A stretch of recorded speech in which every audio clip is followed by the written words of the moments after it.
Vamos falar sobre construção de políticas públicas na pandemia. A nossa convidada é a Raquel Marques, ela que é co-deputada da Assembleia Legislativa de São Paulo pela mandata ativista, médica sanitarista, mestre em saúde pública e doutora em medicina preventiva e ativista dos direitos humanos. É presidenta também da Associação Artemis. Olá, Raquel, bom dia. Bom dia, Marilu, tudo bem? Tudo certo. Bom, Raquel, vamos falar aqui sobre a pandemia. Inicialmente, né, o Brasil já registrando mais de 60 mil mortos pela Covid-19. Eu gostaria que você falasse como é que você está vendo a atuação, né, dos governantes brasileiros, desde a esfera federal, estadual e municipal, no caso aqui em São Paulo. Como é que você está analisando a postura dos governantes diante desta grande pandemia? Os governantes, de maneira geral, estão esperando que o problema se resolva sozinho e não tomando medidas duras o suficiente para fazer o enfrentamento de um problema desse tamanho, né? Então, aqui em São Paulo, tanto no estado quanto no município, nós começamos razoavelmente bem, mas conforme a situação foi piorando, nem o prefeito nem o governador tiveram coragem, né, de dar o passo necessário, que seria o lockdown, para a gente poder interromper o ciclo de crescimento da doença. E isso tem nos levado para uma situação em que a transmissão ela está tão espalhada na cidade e no estado que hoje o controle disso é infinitamente mais complexo. E esse é o problema. Quando a doença ainda está localizada em um território, é muito mais fácil, embora não seja fácil, mas é muito mais fácil fazer o controle, o cerco sanitário daquele espaço, daquelas pessoas e interromper a transmissão, como aconteceu em Wuhan, na China, né? Não se transmitiu pela China inteira, que é um país quase tão grande quanto o Brasil, um pouco maior, mas enfim, também gigante. Eles não deixaram, ficou circunscrito em Wuhan. Mas aqui não foi tomado cuidado, espalhou pela cidade toda, pelo estado, pelo Brasil, e agora sim o problema é muito complexo, nós vamos levar muitos meses para poder sair dessa situação, talvez sejamos o último país a controlar, né, essa pandemia, até porque a maioria já conseguiu ter ele num razoável controle.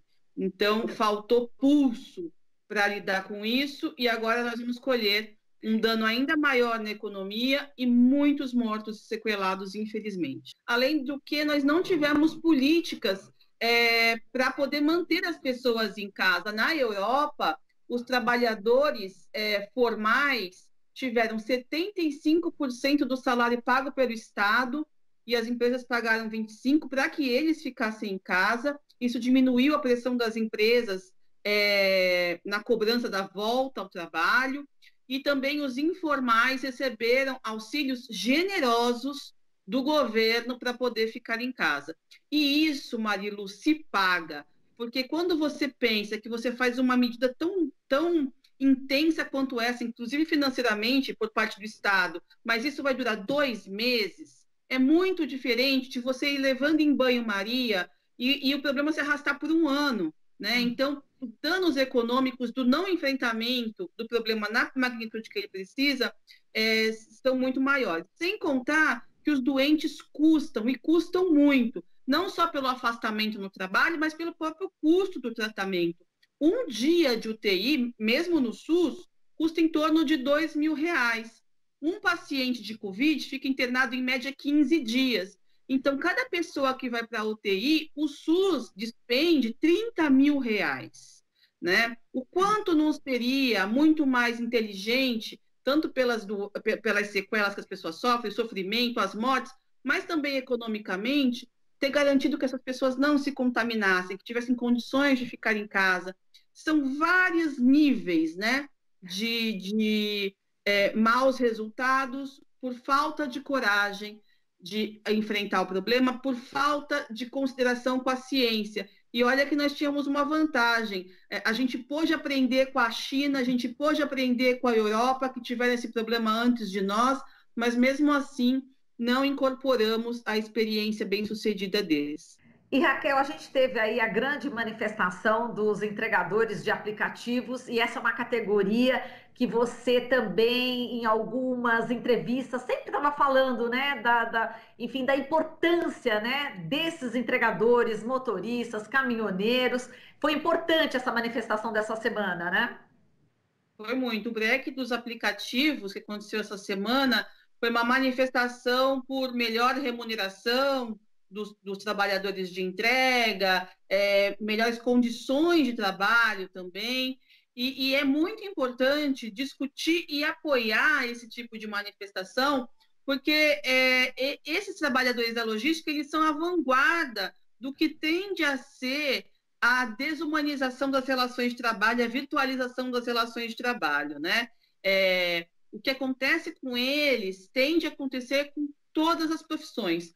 Um cadastro em uma plataforma, em uma empresa que você não sabe onde fica, que você nunca viu ninguém de lá, aí depois você é contratado por um cliente através dessa plataforma que você também não conhece, com taxas que você não negocia, cada vez menores, cada vez mais arrochadas, que é o que eles vivem, né? Precisam trabalhar 12, 14 horas por dia, ganham R$ 5 por entrega, e aí vale a gente, cliente, lembrar, né, de não deixar o entregador, o motoboy, esperando na portaria, porque cada minuto dele, ele ganha muito pouquinho e ele precisa fazer muitas entregas para ter volume e uma remuneração minimamente adequada no final do mês. Então, é muito importante a gente discutir essa categoria, porque seja pelas relações de trabalho, seja pela essencialidade delas, né? Nessa pandemia, a gente pôde perceber que sem logística, sem entrega, sem motoboy, sem correios, sem os carros que fazem todo esse vai e vem aí das coisas na cidade, nós não sustentamos a própria vida. Dependemos aí nos alimentar, dos cuidados, com base nesses profissionais. Então, é preciso reconhecer, remunerar e garantir as condições adequadas para que eles não sofram violência, acidentes nas ruas e nem precisem trabalhar tanto em contextos tão insalubres. Você que é uma defensora, né, do parto humanizado desde sempre, né, Raquel? Eu queria saber como é que está a situação das mulheres nessa época de pandemia. Marilu, antes de falar das mulheres na pandemia, eu queria comentar com você que esta semana uma lei muito discutida na Lesp ano passado e que você também ajudou na discussão, que foi a lei da cesariana, né, sem critério, ela foi esta semana declarada inconstitucional pelo Tribunal de Justiça de São Paulo, respeitando as diretrizes da Organização Mundial de Saúde e resguardando a vida de mães e bebês. Mas voltando para a questão da pandemia, a pandemia tem afetado sim a assistência ao parto. Uma coisa muito preocupante é que nos primeiros 3 meses, toda a atenção básica, as unidades básicas de saúde, elas de maneira geral suspenderam os atendimentos. E com isso, muitas mulheres que estão fazendo pré-natal deixaram de ter acesso a esse pré-natal ou deixaram de ir ao pré-natal com medo de pegar coronavírus, o que é muito preocupante, porque para um bom desfecho da gestação, é imprescindível que a mulher faça de 8 a 10 consultas no decorrer da gravidez. Então, não pode suspender consulta de uma grávida, né? A grávida precisa ir, porque é muito importante para a saúde dela e do seu bebê. Depois, na atenção ao parto, houve um debate aí, num primeiro momento, sobre a presença dos acompanhantes, né? Como a recomendação era ter o mínimo de pessoas circulando nos ambientes, vários hospitais começaram a impedir a presença dos acompanhantes no momento do parto. Isso já foi decidido que é errado e que, sim, o direito a acompanhante permanece mesmo nesse contexto de pandemia. E o segundo debate é um debate com relação à presença das doulas. Vários hospitais também estão impedindo a presença das doulas. Esse é um debate que não está encerrado, mas que eu acredito que é preciso reconhecer as doulas como parte integrante e fundamental da equipe do parto, né? Foi uma luta e tem sido uma luta muito grande integrar esses profissionais na cena da assistência, um profissional que, quando participa do parto, segundo pesquisas internacionais, enfim, muito bem fundamentadas, ela melhora a qualidade, o desfecho, a sensação, a avaliação das mulheres com relação à experiência que tiveram. A doula tem um papel muito importante nesse apoio emocional num momento tão desafiador, e nós não podemos relativizar isso no momento de pandemia. É preciso tomar todos os cuidados, mas garantir a presença da doula na cena do parto. Agora, as mães contaminadas, esse é um drama, né, Raquel? Aquela que acabou de ter um nenê e não pode ficar com o nenê. É um drama, tanto a contaminação do momento da gestação, quanto depois. As grávidas, elas são mais suscetíveis a complicações em decorrência do coronavírus. Infelizmente, já tivemos vários falecimentos de gestantes e puérperas em decorrência da Covid. E sim, não são muitas mulheres que pegaram e pegam, né? Quando elas pegam, elas têm uma chance maior de complicação, mas é preciso tomar muito cuidado realmente, porque vai precisar se afastar da criança, né? No momento em que cada dia vale muito. Então, para um recém-nascido, para uma criança que tem uma semana, 2, 1 mês, ficar 10 dias longe da mãe, para eles é muita coisa nas suas vidinhas. Exato. E agora vamos falar das mães, né, que precisam trabalhar e que precisam das creches para deixar seus filhos. Como é que você está vendo? Como é que elas estão se virando, Raquel, nesse momento? Marilu, esse é um debate super importante, porque, mais uma vez, se joga no colo das famílias e principalmente das mães o problema, como se assumissem que elas sempre foram precarizadas, elas sempre se viraram e vão continuar se virando. A verdade é que esse se virar custa muito caro para elas, tanto profissionalmente, economicamente, porque muitas acabam largando seus trabalhos ou abrindo mão de trabalho para poder cuidar das crianças, ou expondo crianças à violência e a riscos de acidente, né? Precisamos falar do cuidado das crianças. É lógico que nós não queremos que se abra as escolas e se tenha a vida normal como se nada tivesse acontecido, mas desde o começo, né? Se tem mulheres e pais e mães trabalhadores que precisam ir trabalhar, é preciso, ao mesmo tempo, é indissociável que tenha algum serviço de cuidado dessas crianças. Então, não é possível que se tenha trabalhadores de serviços essenciais e não tenha uma equipe mínima de educação e cuidados para ficar com os filhos desses trabalhadores. Não é possível que se abra comércio e alguns serviços e não tenha uma equipe de educação e de cuidados das crianças, filhas desses trabalhadores que vão trabalhar. Os trabalhadores da educação são muito refratários a essa ideia, mas a gente precisa discutir essa questão colocando a criança no centro, o bem-estar da criança no centro disso. Nós gostaríamos que todas as pessoas, todas, absolutamente todas, estivessem em suas casas, em isolamento, mas a verdade é que os profissionais da saúde nunca puderam parar, porque são trabalhadores essenciais. O pessoal da entrega também nunca pôde parar. O pessoal de alimentação também nunca pôde parar, né? Então, algumas categorias, em alguns momentos, apesar dos riscos, são chamadas a trabalhar porque tem que dar suporte ao cuidado da vida, né? E assim também a gente tem que discutir com as crianças. Eu me questiono se o modelo que a gente tem hoje é o melhor modelo para essa pandemia, que não vai desaparecer esse ano e nem vai desaparecer ano que vem, né? Então, a gente também é outra questão que não está sendo adequadamente endereçada politicamente na sociedade, porque isso não vai sumir assim. E aí talvez a gente tivesse que falar de modelos de cuidadores em menor escala e até mesmo de educação em menor escala, né? Talvez educação com pequenos grupos, com professores tutores, se for o caso, ou cuidadores mesmo, que vão cuidar de 5 crianças, de 6 crianças na vizinhança. A gente vai ter que pensar em outros modelos. a sociedade vai ter que ser muito criativa, flexiva,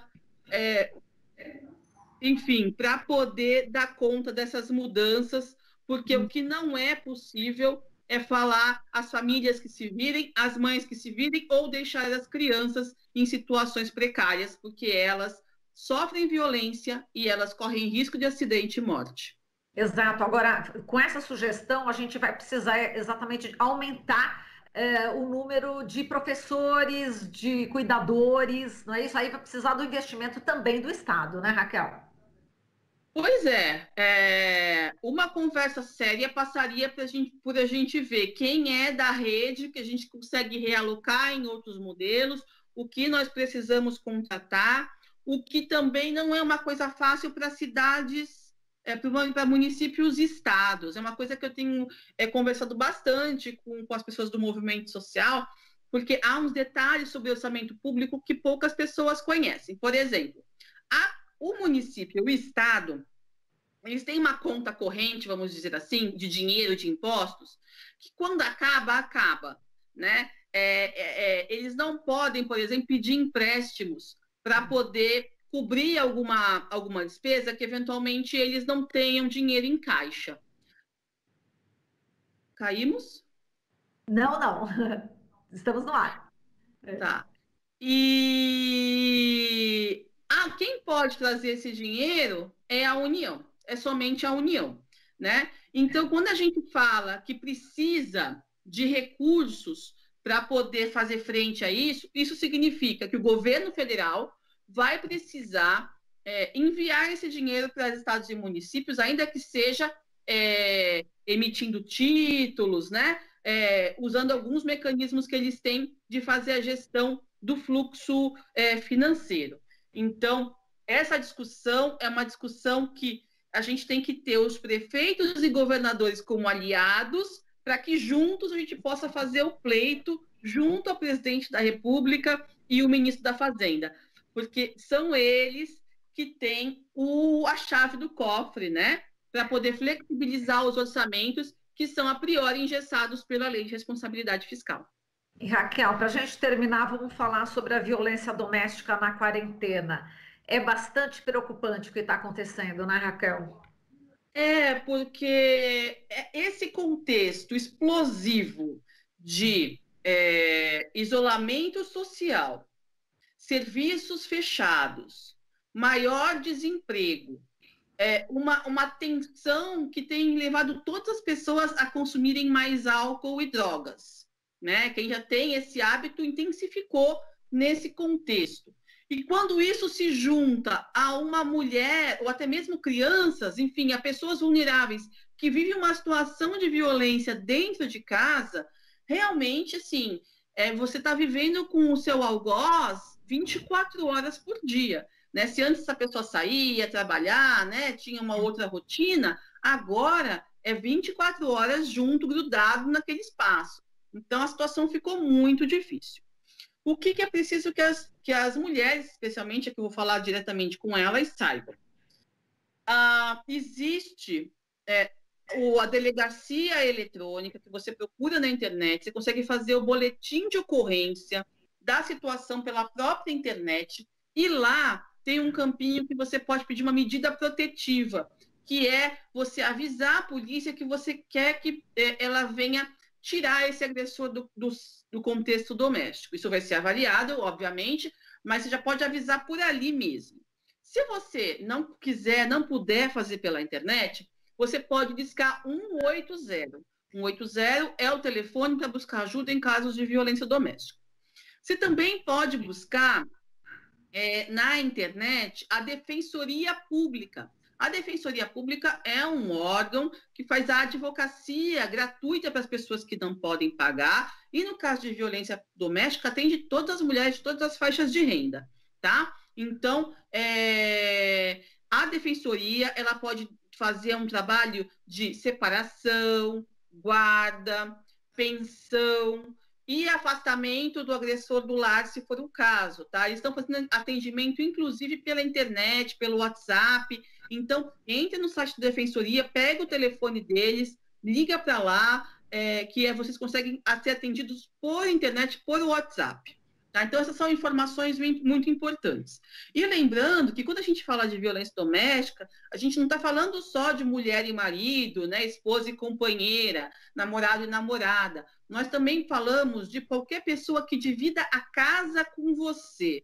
Né? Então, se você divide o apartamento com um amigo, por exemplo, essa pessoa tem uma atitude de violência contra você, também é violência doméstica. Qualquer relação familiar, então, se é um tio, se é um avô, se é um pai, se é um filho que faz agressão contra essa mulher, também conta como violência doméstica. E, por fim, um relacionamento que não precisa ser longo e nem precisa ser atual. Então, se você teve um relacionamento no passado e essa pessoa ela te perturba, ela te ameaça, ela te agride, né? Mesmo que tenha sido casual, uma noite, ou nem chegou a ser assim, um romance, foi um flerte pontual, seja como for, isso também pode ser encaminhado como violência doméstica. Na dúvida, entre em contato com 180, com a Defensoria, ou faça um boletim de ocorrência pela delegacia virtual. Perfeito. Raquel, a gente agradece aqui a sua participação. Muitíssimo obrigada. Prazer em falar novamente com você, que eu te conheço há muito tempo nesta luta em relação ao parto humanizado. E realmente é bastante interessante e bastante louvável a sua luta. Um super abraço para você, Raquel. Até mais. Tenha um bom dia. Bom dia. Falamos aqui com a Raquel Marques, que ela é co-deputada na Assembleia Legislativa de São Paulo pela mandata ativista médica sanitarista, mestre em saúde pública e doutora em medicina preventiva e ativista dos direitos humanos e é presidenta da Associação Artemis. Aqui você ouve as notícias que os outros não dão. Jornal Brasil Atual.